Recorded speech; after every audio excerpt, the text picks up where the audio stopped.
Swali wamejiuliza? Kwa hiyo kama tunakubali kwamba Innocent wana Simba alikuwa anatukaba, basi tukubali uwezo wa mwalimu sio. Kwa nini mtu aliyetukaba mwalimu alimwacha kucheza dakika 90? Si nimeeleweka vizuri? Umeeleweka. Na ndio maana nikasema mpira taaluma. Akina Kisugu tuachie taaluma zifanye kazi. Tuendelee na ukuli wetu kubeba mizigo bandarini. Kazi yetu tukashangilia. Haya mambo ya kitaalamu tumwachie Steven Becker na timu yake. Yeye anayamaliza. Walimuita Victor Osimhen kwenye mchezo wa kwanza tu huko Rwanda, lakini hapo jana mambo yamegeuka tena. Ni kijana mdogo mwenye umri wa miaka 19, ni mzaliwa wa Mali, amecheza kwenye ligi ya Mali. Mwaka jana yeye ndo amekuwa mfungaji kwenye hiyo ligi ya Mali. Mwaka jana ametoa zaidi ya assist 5 kwenye hiyo ligi ya Mali. Kikubwa tumwombee kwenye dua na sala. Mimi naamini kama karata sisi tumeramba dume. Kwa Ibrahim Dumbe. Yes. Tumeramba dume.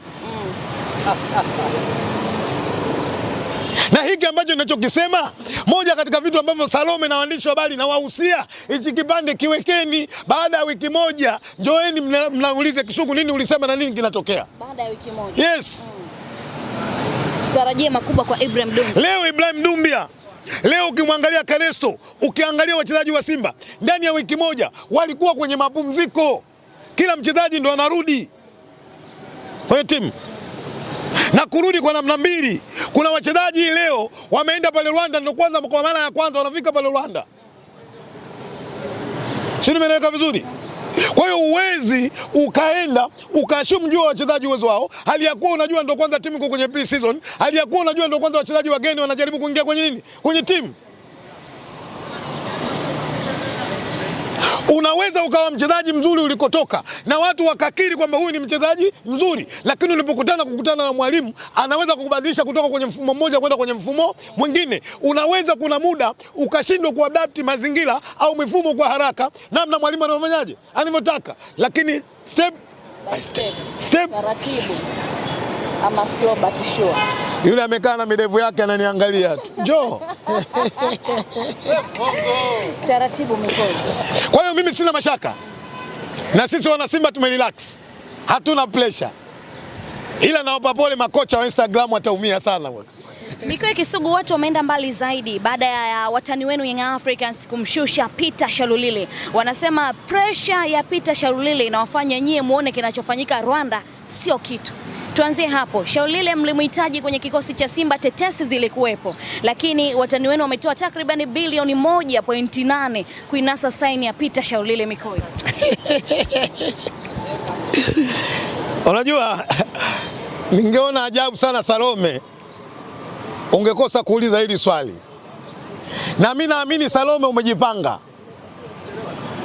Ulipoamka leo baada ya kuamka salama, baada ya kumshukuru Mwenyezi Mungu kufanya ibada, nafikiri Salome ukafikiria ukasema leo nikimkuta Kisugu lazima nimuulize hili swali.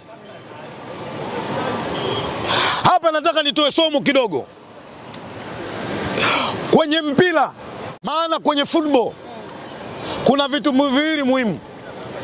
Kwanza unamsajili mchezaji kwa ajili ya kusaidia timu, lakini kuna muda unamsajili mchezaji kwa sababu ya biashara, kwenda kutengeneza brand zaidi kwenye timu yako. Leo Cristiano Ronaldo nitolee mfano, amekwenda ligi ya Saudi Arabia.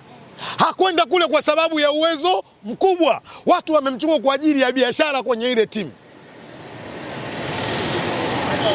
Na ndio maana kanuni imewekwa kwenye football. Katika nchi zote zilizoendelea hususan barani Ulaya, ukiwa miaka 30 hawawezi kukupa mkataba wa miaka 2. Sikizeni vizuri, nchi zote za Ulaya ukianzia miaka 30 hakuna nchi ambayo itakayokupa mkataba miaka 2. Una maana gani Mikoe? Tulia wewe, si umechokoza haya. Takupiga mule najua utaumia, lakini vumilia. Kwa hiyo leo watu wanamzungumzia mchezaji aliyekuja Dar es Salaam Young Africans. Kabla ya mchezaji nataka kutoa somo. Mimi jana wakati napita kwenye mitandao ya kijamii nikakuta timu moja inaitwa Mamelodi Sundowns imetenga bilioni 120 kwenye msimu kwenye usajili. bilioni 120 bajeti ya kwenye usajili. Timu hiyo inayotenga bilioni 120, nini maana yake? Maana yake inatengeneza mpango wa kwenda kufanya vizuri katika mashindano ya klabu bingwa barani Afrika. Timu hiyo iliyotenga bilioni 120, timu hiyo yenye mpango kufanya vizuri kwenye bara la Afrika, inakwenda kumwacha mchezaji, wewe unakwenda unazoa.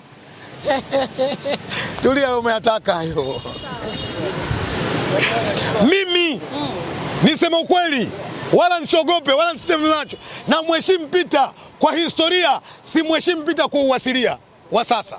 Unamheshimu kwa historia, sio kwa uhalisia wa sasa. Yes. Ukiona maanisha sasa hivi 2021 Peter anatemka Mamelodi anafunga goli 23.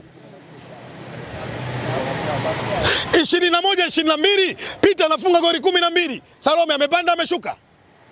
Ameshuka. 22-23 Peter amefunga magoli 9. Nani mwanaume anaweza kukataa hii record inaitoa? Aje.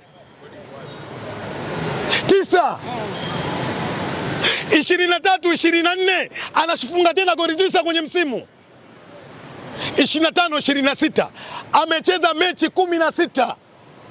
Mechi 8 ameingia kama substitution. Mechi 8 ameanza, amecheza dakika 657, amefunga goli 3. Kama Mamba anakataa aje? Unakwenda kununua 2.8. Maanisha watani. Rekodi.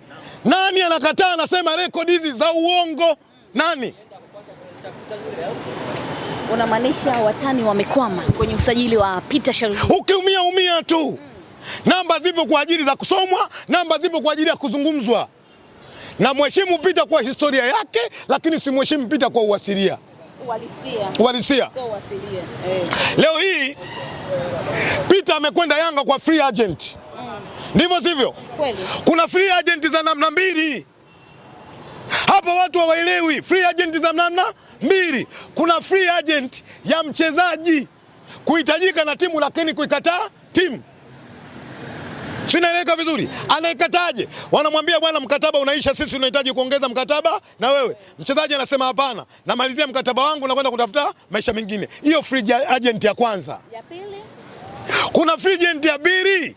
Timu haikuhitaji mchezaji, mkataba unaisha ndani ya miaka 2 mpaka unaisha, wakuiti tena mezani. Swali nauliza, katika haya mambo mawili Peter Mamelodi kipi kilichomtokea? Niambie Salome. Na kama kunambia na hapa lazima interview. Cha pili. No. Usiseme tu cha pili. Leo waandishi wa habari njoeni hadharani mseme kwamba Peter ndo kaiacha Mamelodi au Mamelodi imemwacha Peter, semeni. Mamelodi ndo imemwacha Peter. Sasa leo tulete akili ya kawaida. Mamelodi haitaji kufanya vizuri kwenye mashindano ya klabu bingwa barani Afrika? Anahitaji kufanya vizuri. Kwa nini namwacha mchezaji quality?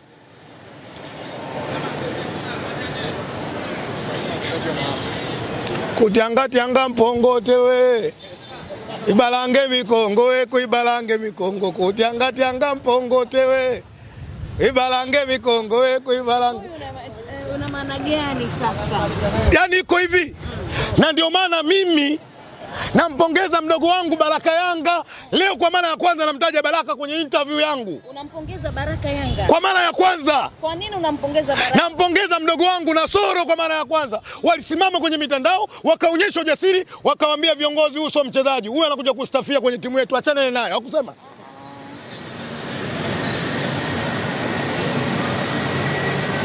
Hapa nikamkumbuka swaiba wangu wa karibu sana, diwani anayofanya vizuri maeneo ya Kariakoo, Haji Manara almaarufu nani, akasema kule wenye akili wawili. Sasa mimi nateua katika wawili, mmoja Baraka, mwingine Nasoro. Ushajichagulia? Kwa wenye akili wawili waliotajwa mimi. Yeye Haji kuna watu wake aliwachagua. Mimi namchagua Baraka, mimi namchagua Nasoro. Ndio wanachama pekee wa Yanga waliotoka hadharani kupinga usajili wa Peter. Lakini Baraka anasema alikuwa anaingiza chaka. Wimbi la nyuma hilo. Haisumu email kilichoanza kimefanyaje? Kimeanza. Kwa hiyo mimi binafsi namheshimu sana Peter. moja katika wachezaji wakubwa na moja katika wachezaji ambao wametengeneza historia nzuri katika bara Afrika. Lakini nyakati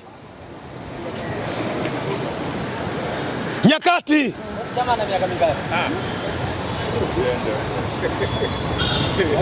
Nyakati. Umesikia swali hilo? Chama sasa. Sio umeelewa vizuri? Kwa hiyo mimi ninachoweza kuzungumza, wao kwa mitazamo yao tutaendelea kuheshimu kwa kile ambacho walichokiamua. This is football. Miko, tumalize na hii. Usisahau kusubscribe, kubonyeza alama kengele, kushare na kucomment. Asham TZ, always we available.